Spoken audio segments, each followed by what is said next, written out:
आज हम लोग पटरी और प्रकार की सहायता से किसी भी रेखा के समानांतर रेखा की रचना करना सीखेंगे। यदि कोई भी रेखा दी हुई है, उसके समांतर रेखा हमको खींचना है, तो पटरी और प्रकार की सहायता से कैसे हम उसकी रचना कर सकते हैं, इसके बारे में जानेंगे।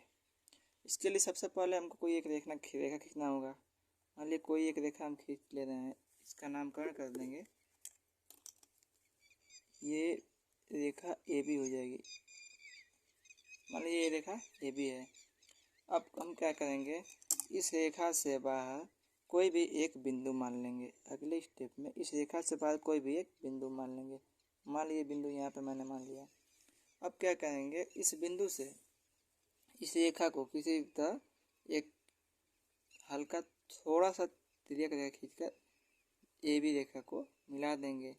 अब ये ए बी रेखा पर आके मिलेगी कहीं ना कहीं। मान लीजिए ये जो बिंदु माने हैं, ये बिंदु मान लीजिए सी हो गया, और ये ए बी रेखा को बिंदु डी पर आके मिलती है।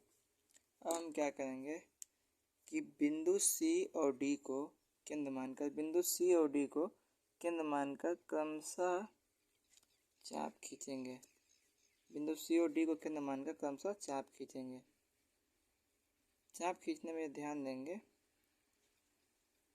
कि ये चाप इस बिंदु सी से थोड़ा सा ऊपर तक जाए, क्योंकि यहाँ से जब हम काटेंगे तो फिर आगे मिलाना पड़ता है।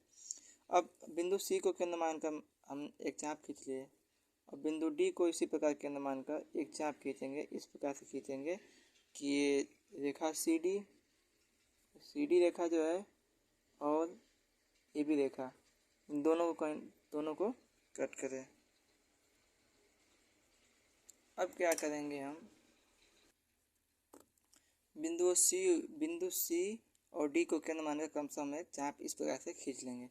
अब हमको क्या करना है, नियम के हिसाब से इस कोण को प्रकार में दूरी प्रकार से माप लेंगे। इस कोण को इस कोण के बराबर करना है। क्यों बराबर करना है?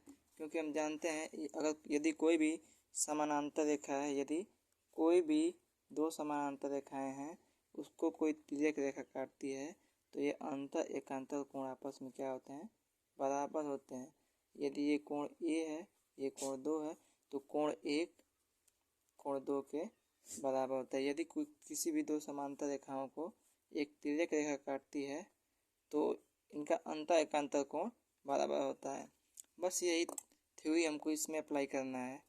इस कोण 1 को कोण 2 के बराबर करना है। तो इसके लिए क्या करेंगे, हम इस कोण को माप लेंगे अपने प्रकार में। अब ये कोण माप कर यही दूरी लेकर इस बिंदु को केंद्र मानकर यहाँ पे चाप को कट कर देंगे।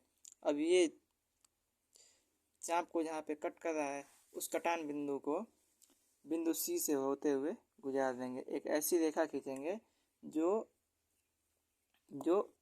इस कटान से और बिंदु सी दोनों से होकर जाए। तो इस प्रकार से जब हम रेखा खींच लेंगे, तो जो हमारी रेखा होगी, ये रेखा ए बी के समांतर होगी। मान लीजिए कि रेखा कोई भी इसका नाम ए बी सी डी हो गया, तो ई एफ इसका हम नाम दे सकते हैं। ये ई एफ, ये रेखा ई एफ। इस प्रकार से हम किसी भी रेखा के समांतर रेखा की रचना कर सकते हैं। इसको हम माप कर देख भी सकते हैं। ये रेखा ए बी हो गई और ये रेखा ई एफ हो गया। इनके बीच की दूरी हर जगह समान रहेगी, तभी हम कहेंगे कि ये दोनों रेखाएं समानांतर हैं। इनको हम प्रकार में माप लेते हैं। लगभग 42 mm के आसपास आ रहा है इसमें। इस किनारे को हम माप कर देखते हैं, इधर भी लगभग 42 mm एक्यूरेट आ रहा है। ठीक, तो इस प्रकार से हम कर सकते हैं। इन दोनों रेखाओं के बीच की दूरी सभी जगह समान है, 42 mm सभी जगह समान है।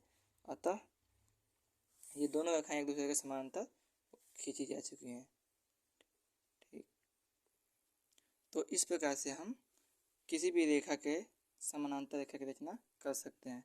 बस इसमें यह बात ध्यान देंगे कि इस कोण को इस कोण के बराबर करना होता है, क्योंकि जब दो समांतर रेखाएं होती हैं, उनको कोई तिर्यक रेखा काटती है, तो उनका अंतर एकांतर कोण आपस में बराबर होता है, कोण 1 कोण 2 के। बराबर होगा। बस हमको यही थ्योरी बस ध्यान में रखना है।